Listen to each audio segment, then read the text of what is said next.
Next inductee, class of 2011. This young woman is one of the most decorated players in the history of our basketball program. She was All-Net Player of the Year for Washington Post, WCAC Player of the Year, Maryland State Gatorade Player of the Year, Parade All-American, member of our championship team in 2008. She full scholarship to Georgetown University, ended up her career as the third all-time leading scorer when she transferred to George Mason.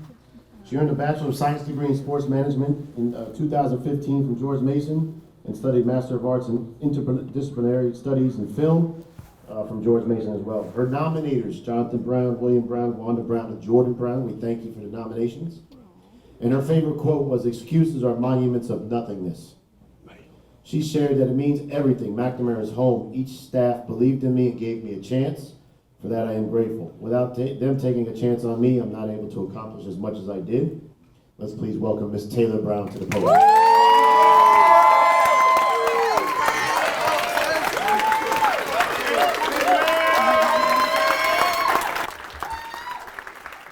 So I did write a speech. Thank you guys so much. As I look around this room, I see my journey from my time at McNamara to where I am now. I just remember being a freshman playing on varsity, being part of the 2008 team that won the WCAC championship inspired me to be more than I knew at the time. I wanted to play like Tiana Myers, who was my role model as a freshman and the reason why I wore number 5. Not only did I have the opportunity to play on varsity, but I also played on the JV team. I remember practicing the JV team in a fine arts gym and then rushing over to the main gym to practice with varsity.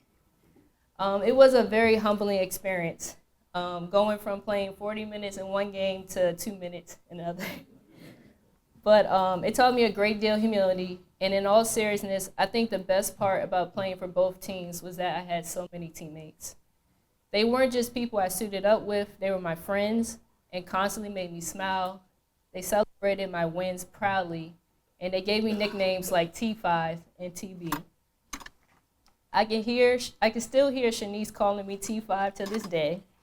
And I remember my junior year, I was standing at the free throw line when we were playing against Holy Cross. And Michelle Bryant tapped me on the shoulder and said, "You're going to be All-Met." Tiara Thomas, she drove me to school every day my freshman year, and she never asked my parents for a dime. The main reason why I wanted to come to McNamara was because I shadowed Davina Young. And me and Davina, we were teammates, and we grew up together since we were kids. And the spaghetti here was really good. Just shadowing her that day really played a huge part in my decision. Buddy, Chanel, my best friend, closest friend in high school, always told me what I needed to hear, even when it was tough, but she was always there for me for big moments, including today.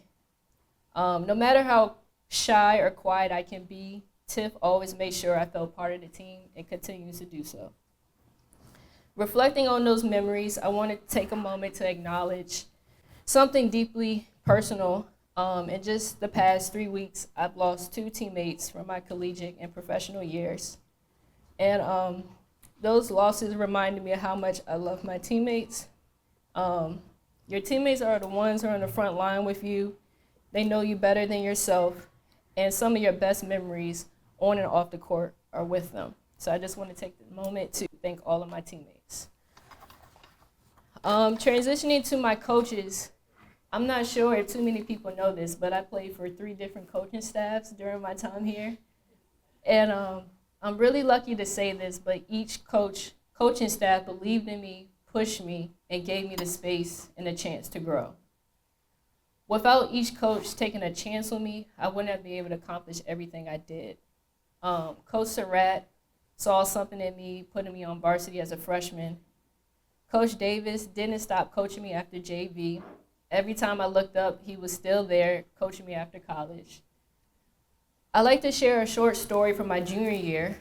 As I entered my junior year at McNamara, Coach Rod, who's here today, was our new head coach, and he became a very pivotal figure in my life. I remember the moment we had a meeting in his office, and I'll never forget this. He started talking about my skills and where he thinks I can go in my career. And I just sat there taking it in, trying to listen, to what he had to say. And I remember him saying this. He said, "You're going to be first team All-Met. You're going to be first team WCAC.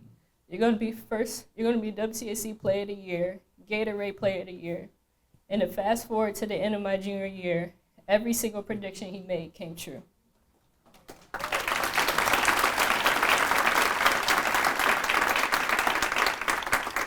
So thank you, Coach Rod, for speaking that into existence. Thank you. My senior year, I was coached by Coach Gary Lee, who's here today as well. And Coach Gary Lee brought the same energy as Shanice. Thank you, Coach, for your positivity and for speaking so highly of me, especially during my last year, because that confidence that you had in me really set the tone for me going to college. Transitioning to family, basketball has always been a huge part of my life and my family's life, so this honor isn't just for me, it's for them.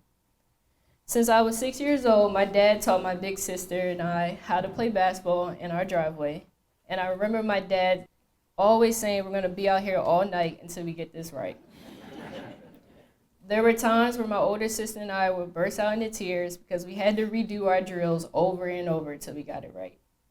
We couldn't go into the house until we made our layups properly, dribbled the ball with our heads up high. But he also made it fun by playing one-on-one against us. He will always win, but it was still fun. This is where my competitive spirit started, and this is the reason why I fell in love with the game. My basketball journey started with my family. It started at home watching N1 mixtapes like Hot Sauce, watching the WBA, Cynthia Cooper, Lisa Leslie, Shura Swoops, Dawn Staley, the list goes on. I watched Allen Iverson, Kobe Bryant, Michael Jordan when he was on the Washington Bullets, and LeBron James, so on. So Dad, thank you for introducing the game of basketball to me. Mom, thank you for being there for me whenever I felt stuck, needed help, or some clarity. Shauna, thank you for cheering me on since I was a 6-year-old kid playing on your 10-year-old team. John, thank you for keeping track of every stat, every game, and reminding me of how much I've accomplished. Jordan, thank you for being a constant friend through the ups and downs. And Shanice, thank you for your love, care, and empathy. I'm lucky to continue this journey with you. I'd like to thank all my family who came here today, all my friends from Baltimore, Virginia, Suffolk, family all over. Thank you for coming to my games, your prayers, support on Facebook, and for rooting from afar. Now, as I look back at my time at McNamara, I want to express my gratitude to all my teachers and staff. Thank you. Thank you. You guys do not get enough credit for all that you do. I fell in love with creative writing because of Mr. Shyrock. I learned that you can learn about history with empathy and compassion from Ms. Keller. I can say I took Spanish 1, 2, and 3 because of Mr. McLean. I enjoyed chemistry because of Ms. Khalili.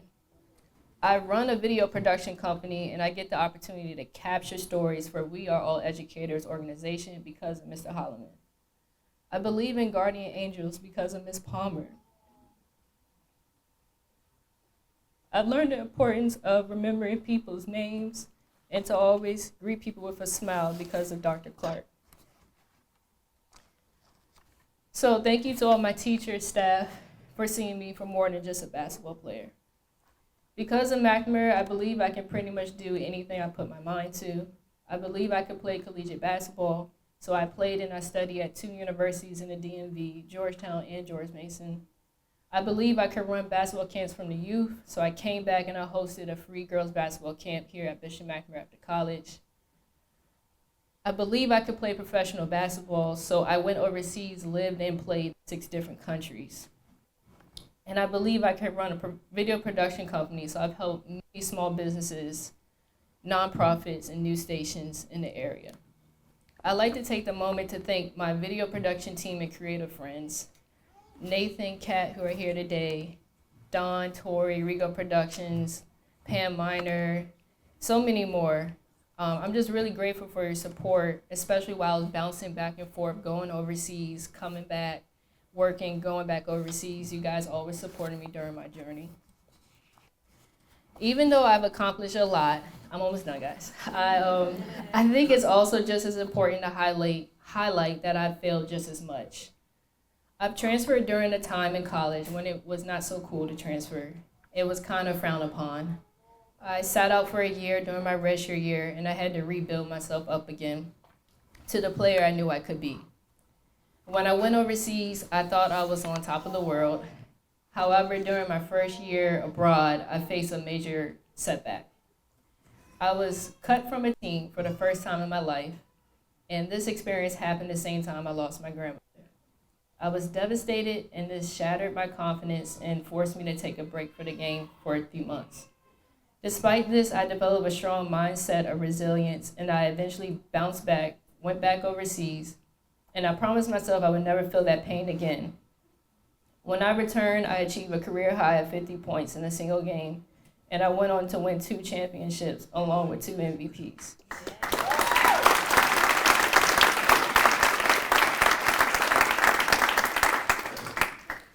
Those are just some of the challenges, and all those challenges helped shape my journey during my early adult years. But through all those trials, I kept going because I heard a voice and just felt a natural sense of direction that came from God. He guided me through the biggest storms of my life and surrounded me with some amazing friends, teammates, family, coaches, and just good people who supported me. I'm going to leave you with this quote from Dr. Rayshawn Ray. He said his grandmother used to tell him this all the time, and this quote stuck with me, and I wanted to share it with you all. He said, "When you fail, and fail you will land on top of the building you were once in." This quote is so chilling to me because it reflects my journey. This is a building I was once in as a shy, quiet, introverted student athlete who just had big goals and dreams. But to stand here and to share my story with you all as a Hall of Famer is really an honor. So thank you all. Thank you, everyone. Thank you, Coach Keithline. Thank you all for your support and for being here today. Thank you.